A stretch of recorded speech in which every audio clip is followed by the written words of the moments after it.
Well, hello, and welcome back to Idle Kingdom Defense. So, I got a curious question in here about the artifact system. I thought, to me it was pretty apparent with how I built my heroes, like how you should approach the artifact system, but they asked for a video on it. And I really haven't made any special videos on Idle Kingdom Defense specifically recently. So I figured, well, you know what, why don't I make this video? It's gonna likely be a pretty short video, so we're gonna split this. So the artifact system, there's two main questions about the artifact system. What artifacts do you use? And what heroes do you use them on?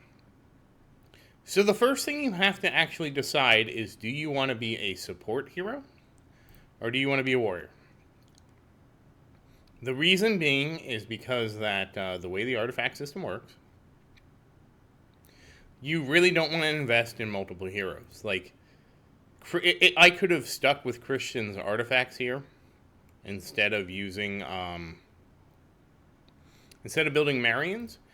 And for Marion's artifacts, I don't know what the difference is of when they would become stronger, but it's something like, if you have an artifact that's already at, and this is only 3-star or higher. Most people go for 4-star artifacts when they really get into the artifact system.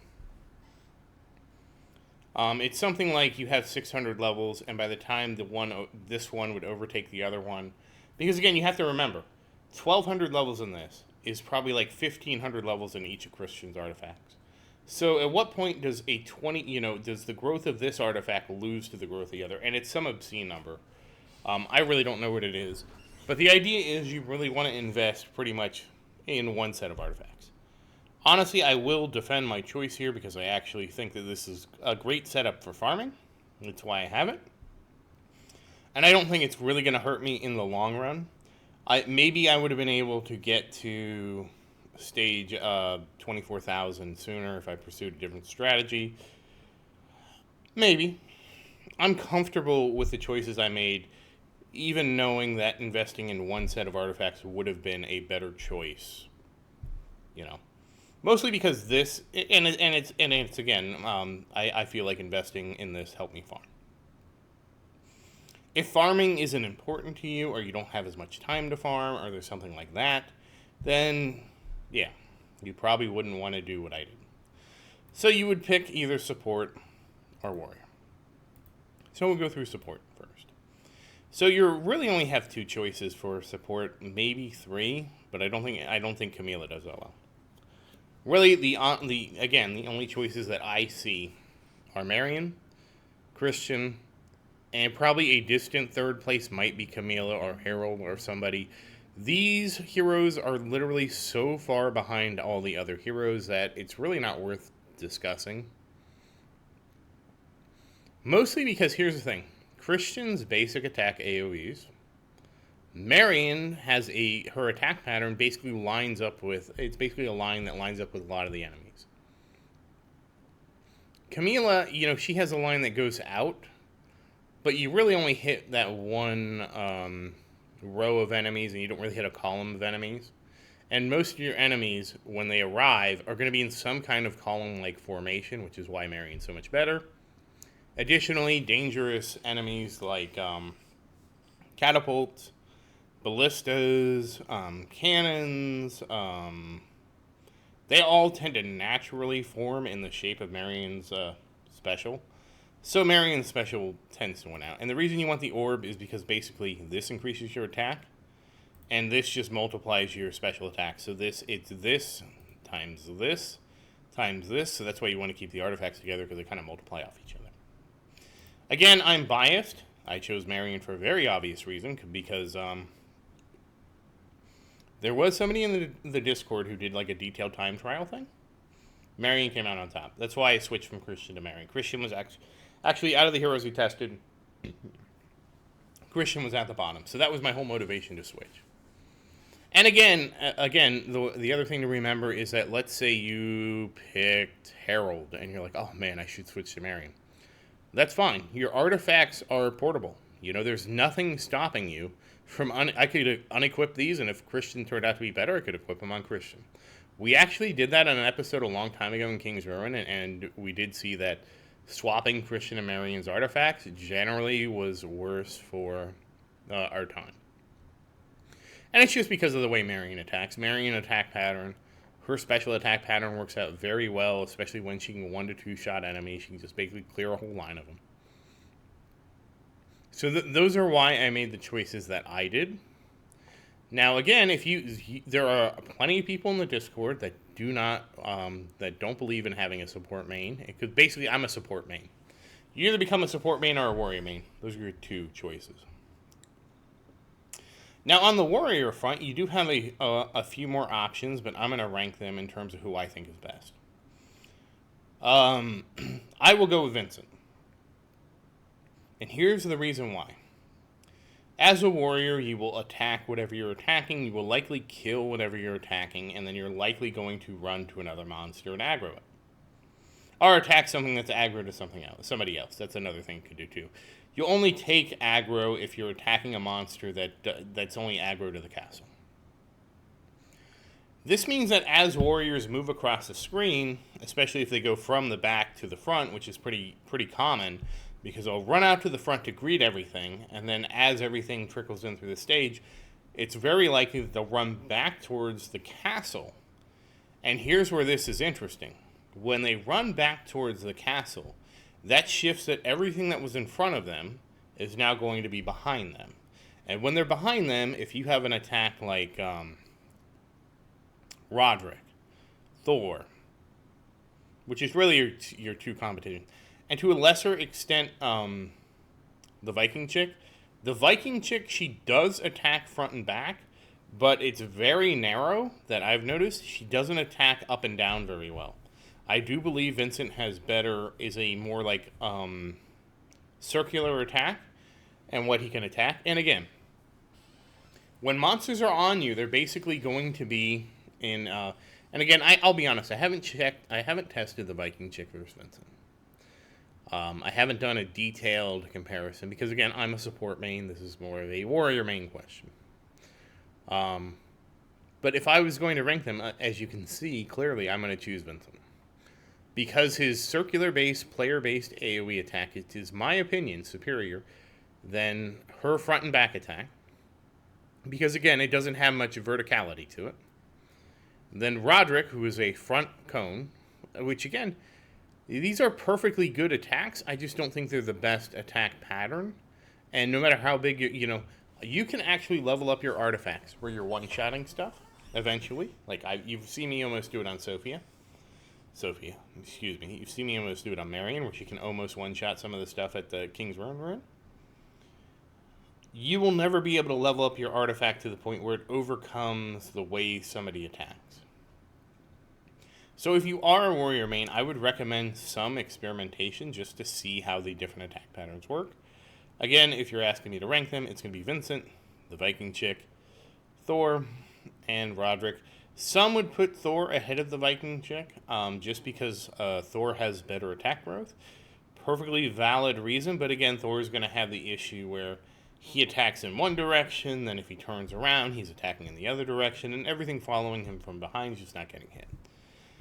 So I do believe the Viking chick edges him out when you take that into consideration. As far as what artifacts to use for, you do not want to use a book. That's a long story of how I shouldn't have done that. I don't think I have any keys.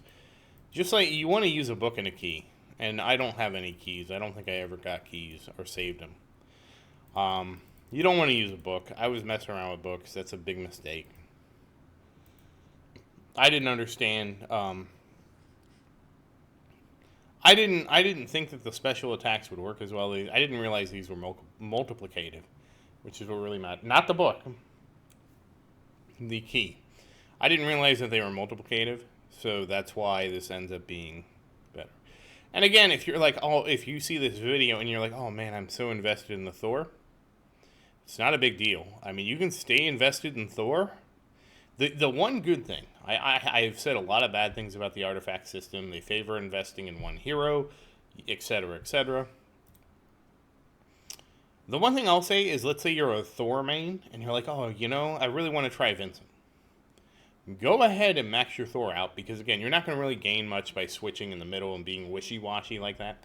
Sure, if you stick to a set of artifacts, you will get stronger, but being wishy-washy isn't going to be helpful in terms of like a hero. Just pick one, stick it out. If you don't like it, as you can see here, yep, I maxed out a Christian. I even maxed out all his runes. And then I turned around and did what? I maxed out Marion. And I also maxed out all her runes. So, I mean, if you say, hey, you know what, I'm a Thor main, you know, I got Thor up to like 16,000, or Roderick, you can pick any of these heroes and say, oh, you know, and I really think Zeratin is right. I should switch to Vincent. Go ahead and max that character out, and then work on Vincent next. You're going to reach, if you actually stick with the game and play, you're going to reach a point where your hero's maxed out. And the one nice thing I'll say about the artifact system is they're unequipable. So there's nothing stopping you from unequipping them from Thor and equipping them on Vincent. Or saying, you know what, I don't like Vincent, I want to do Roderick. And it's just the investment in the hero. And again, like I've done Marion, I've done Christian, and I'm working on Sophia already. And next up will be Vincent.